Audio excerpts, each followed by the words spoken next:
విశ్వం బ్రహ్మచే సృష్టించబడినది. నరులమైన మనం నారాయణుని నుండి వచ్చాము.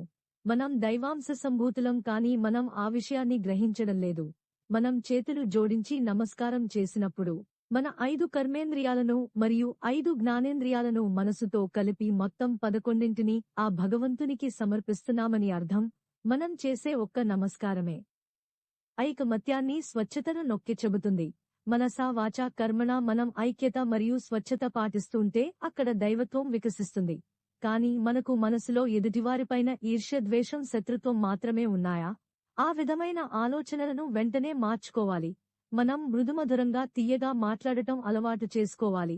ఆ విధంగానే అనవసరమైనవి, మంచివి కాని భావాలు మనసులోనికి రాకుండా నిరోధించుకోవాలి. అందరితో సత్సంబంధాలను, సాన్నిహిత్యాన్ని పెంపొందించుకోవాలి. ప్రేమను విస్తరిస్తూ అందరితో సఖ్యత పెంచుకుంటూ దైవత్వాన్ని ప్రతిబింబించడం సులభతర సాధన.